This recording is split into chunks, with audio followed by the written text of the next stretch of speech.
Morning. Morning, everybody. Morning. Today, my sermon is going to be based on investing in God. Amen. It's in Matthew 16, 19 to 20. Do not store up for yourself treasures on earth, where moth and vermin destroy, and where thieves break in and steal. But store up yourself treasures in heaven, where moth and vermin do not destroy, and where thieves do not break in and steal. But then the world is like a marketplace. A marketplace is where people come in at different times and they go at different times. But a lot of people come in the morning, they leave in the evening, and some come in the evening and leave in the same evening. But nobody stays there over the day. I'm sure you all know about the flea market. The flea market is it starts up around 7 o'clock in the morning. By 4 o'clock, everybody is gone. That is what the world is like. I'd like to start with a prayer. Amen. Father in heaven, we want to thank you, Lord. We give you all the praise, adorations unto your holy name. Lord, even as I speak your word today, O Lord, let it minister life to the listeners in the name of Jesus. Lord, I ask that even the word proceeded from my mouth, O Lord, you said your word will not return to you void. Yes. Rather, it will accomplish that which it was sent. Yes. Lord Almighty and everlasting Father, even as I speak this morning, Lord, let the word minister light into the life of my fellow students and the listeners and the viewers. In Jesus' name. Amen. Amen. Thank you. Brethren, the marketplace, like I rightly said, is a place concerned with all marketplaces where people come, sell, buy, and go. Nobody stays in the market for that period of time for a whole day because this is the kind of world we live in. The world we live in right now is a world where a lot of people has come before us and a lot of people have gone. For the fact that we are here today, we are opportunity to be here today, this is our market. We are all in our own marketplace. Yes. The marketplace where people like Mike Muro have come and they have gone. They have come to trade, they have gone. People like Billy Graham have come, he has traded, he has gone. This is our time. We are in our marketplace. Amen. I would like to, quickly emphasize on what I illustrated on the board when I talked about laying up your treasures, because when you talk about the market and you're talking about all the things that you do in the market, everything still boils down to the fact that you are laying up your treasures. When you come to the market, it's either the marketplace is more like, are you winning souls? That is the word we are. Are you showing love? Are you giving your time at the right place? Are you giving your time to people? Are you taking care of your family? What is that thing that you're doing that propels you to say, when I move away from this world, my treasures will be counted in heaven? And that's why I read the book of Matthew 6, 19 to 20. Now, nowadays you see a lot of people who, kind of spend a lot of time and they say they do cloud savings. Cloud savings, as we all know, is an advanced way of saving on your hard drives. When you save on your hard drives, on your computer, you save in that drive to store whatever you have. But nowadays, one of the best ways to save your files, your document, or whatever is in the cloud. And because it's in the cloud, you can access it from anywhere in the world. For those of us who use the iOS phones and the Androids, you can save up your file here and you're somewhere in Africa and you open it. Same thing. I'm trying to apply to heaven itself. Where are you laying your treasures? Men has devised different means of putting up their files far and far where hands cannot reach them, but they can access them from everywhere. But as Christians, we ask ourselves, where is your treasure? Amen. I would like to read from the book of Ecclesiastes 1, 3 to 5. What do people gain from all their labors at which they toil under the sun? Generation comes and generation goes, but the earth remains forever. The sun rises and the sun sets and hurries back to where it rises. What this verse is talking about is amplifying what I said about the marketplace. The sun rises and the sun goes. Generation comes and generation goes. So the question still remains the fact that what are we doing at this beautiful time that God has given to us? Time is running out. Amen.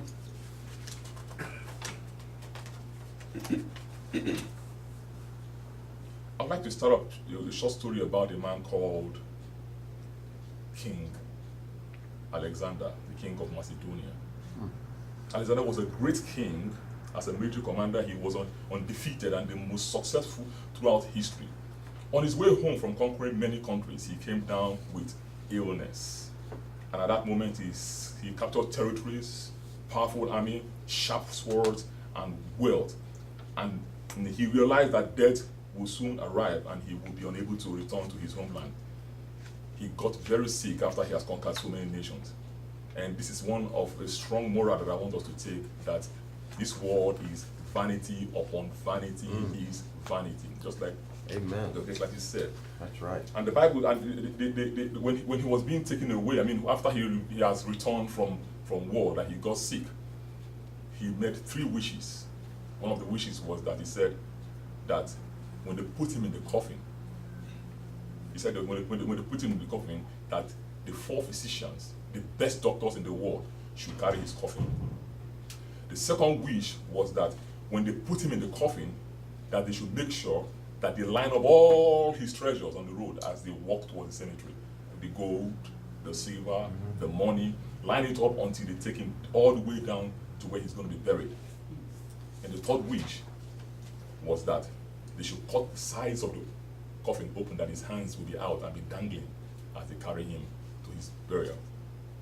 And at a point, nobody was man enough to ask him questions and say, "King, what's going on?" Because they were so worried about him, because he was, he was very strong. He was an emperor. And they asked him, "King, why do you ask this kind of, why do you make this kind of strong request?" And he said, "The reason why I said that is because the physicians that I'm carrying, the 4 of them, can never guarantee you health. They can Amen. guarantee you That's life. right. That when your time to die, you will die. That those doctors cannot help you." Then the second one he said was that the treasures I met here, he said, when I was born, I came with nothing, and I'm going back with nothing. The treasures he laid on the road until he was buried. Then his hands that he brought out was saying that my hands are dangling outside my coffin to show that when I was coming to this world, my hands were open. And I'm going back, my hands are open. I came with nothing, and I'm going back with nothing. That is vanity upon vanity is vanity. I have a picture I share around to every one of us. What you see on that is the first shoe that was ever made. That shoe you're seeing there is about 3,500 years old. And you can see that if you have to, lay side by side what I said about in the book of Matthew, you can see how that shoe looks like. None of us can even wear that shoe right now. Nobody can put on that first shoe, because it's just like you're laying your treasures on earth. The shoe is dilapidated, the shoe is messed up. You can't even put on that kind of shoe. It's like a sack shoe. And it was buried to preserve it. It was buried inside the dung of the sheep to preserve that shoe. Then you look at the next shoe, is the modern shoe. Vanity upon vanity is vanity. The book of Ecclesiastes still warns us about the issue of vanity. It says, everyone comes naked from their mother's womb. I'm trying to amplify what Alexander was talking about. He said, everyone comes naked from their mother's womb. And as everyone comes, so they depart. They take nothing from their toil, and they can carry it in their hands. This is too grievous and evil. And he said, everyone comes, so they do what? They depart. And what do they gain? Since they toil for the wind, nothing. My brothers, lay your treasures in heaven, where the moth and the rot will not come upon it. Amen. My advice on the book of Ecclesiastes 5:18 still, advises us on what to do, as Christians, even as we, grow in our faith. It says, "This is what I have observed to be good, that it's appropriate for a person to eat, to drink, and to find satisfaction in their toilsome labor under the sun during the few days of life that God has given them, for this is their lot. Moreover, when God gives someone wealth and possession and the ability to enjoy them, to accept their lot and be happy in the toil, this is a gift from God." Brethren, the morals of the stories of Alexander the Great is still boiling down to the word I said, vanity upon vanity is vanity. You came with nothing, you're going well with nothing. The encouragement is that lay up your treasures in heaven, where wrath, where moth, where cankerworms will not get to it. Time is most precious treasure because it is limited. We can produce more wealth, but we cannot produce more time. For when we give someone our time, we actually give a portion of our life that we will never take back. Our time is our life. Give your time to God, invest in God's economy. Jesus wants us that do not store up your treasures in heaven or earth. And I'm just trying to repeat that again. But I've said that a couple of times, and I said these are the two most important things that we must learn about putting your treasures in heaven. And I strongly see people, most especially now, people talks about addition.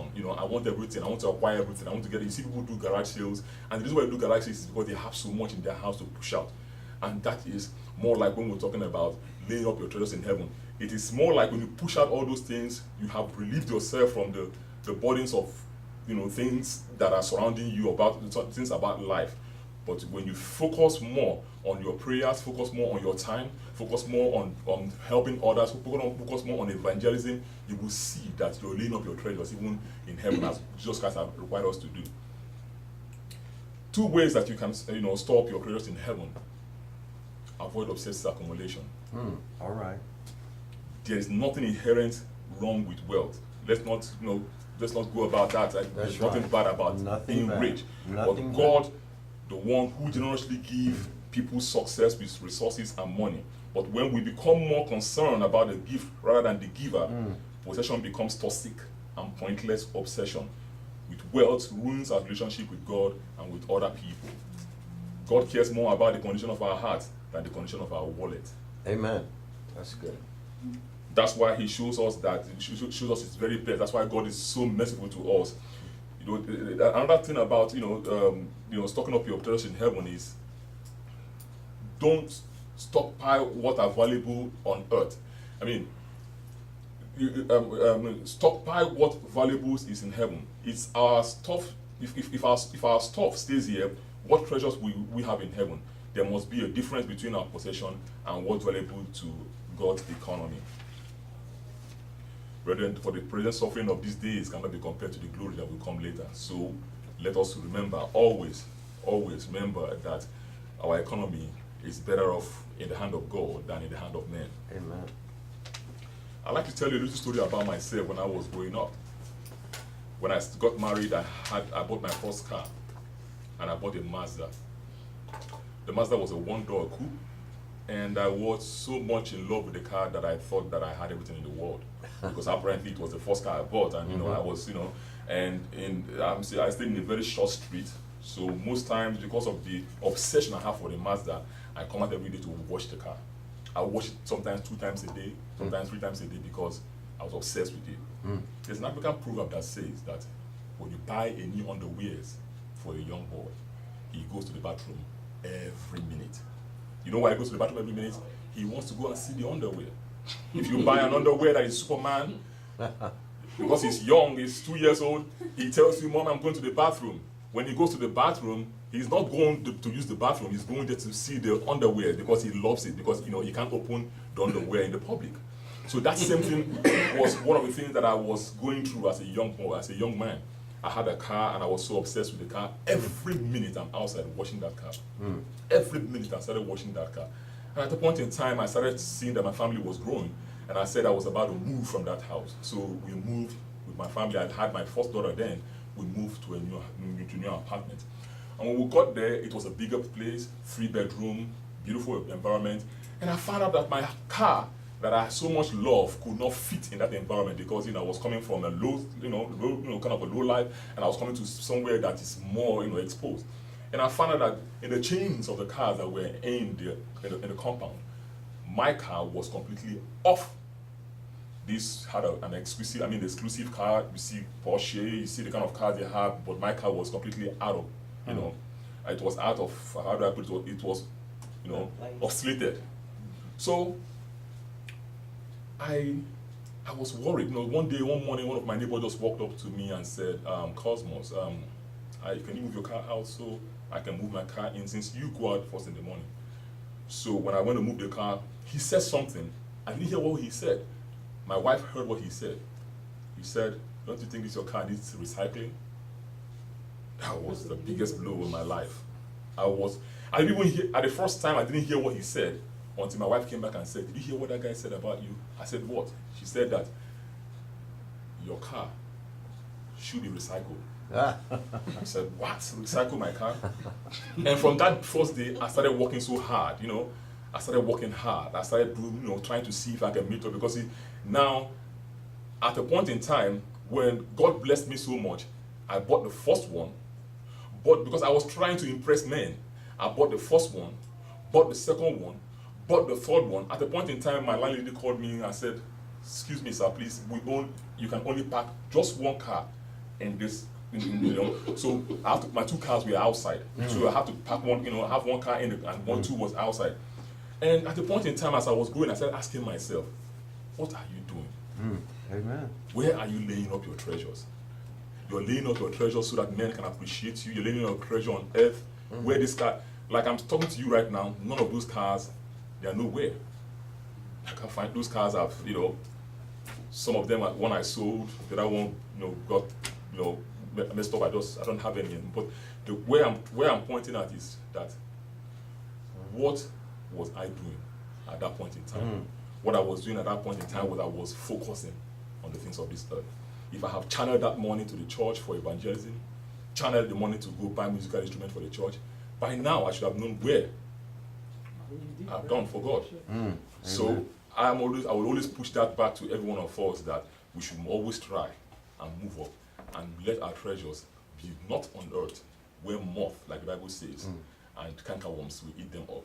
Let us lay our treasures in heaven. Amen. Or what does it profit a man that if he gain the whole world and lose his soul? Or what shall a man give in exchange for his soul? Matthew 8:36. The richest men in the world, like Steve Jobs, who has acquired so much wealth, died and left everything behind, just like Alexander. That's right. There were so many people who have gone on, have moved past on, and with everything they have. Sometimes I drive through Cop Parkway and I drive through the graveyard and I see souls and souls of unfulfilled people who have unfulfilled dreams that went down. That's 6 foot. So I will always encourage every one of us that in the course of our Christian, of this race, which Apostle Paul says, that we should always remember that nothing is worth dying for in this earth. The only thing we can do is to move up our treasures, invest in the things of God, put your resources, put up your time, put up your everything, so that at the last day, you and I will sit back and say, we have done as God has told us to do. I don't know if time is going to permit me. I want to sing just one short song that, I was able to put up together for this, and it talks about the conclusion of what, what I've talked about as regard laying your treasures in heaven. And the song goes like this, please don't mind. I have lived a life of sin in this world I'm living in, for I have done forbidden things I shouldn't do. I ask a beggar along the way, he can tell me where to stay, where I can find little happiness and love that's true. Across the bridge where there's no more sorrows, across the bridge where there's no more pain, where the sun will shine across that river, and you'll never be unhappy again. Follow the footsteps of the King to the place the voice is ringing. They be singing of the glory of the Lamb. That river Jordan will be near, and the sound of trumpet you hear, and then you behold the most precious place ever known to man. Across the bridge where there's no more sorrow. Amen. Across the bridge where there's no more pain. Where the sun will shine across the river. And you'll never be unhappy again. Amen. Yeah, that's the song, and I want to use this to thank and say a big thank you to every one of us, and I want to encourage those people on the internet watching this. Lay up your treasures in heaven, where the wrath, the moth cannot lay their hands on it. Lay your treasures in heaven, where God will be your economy. Thank you so much. Amen. Amen.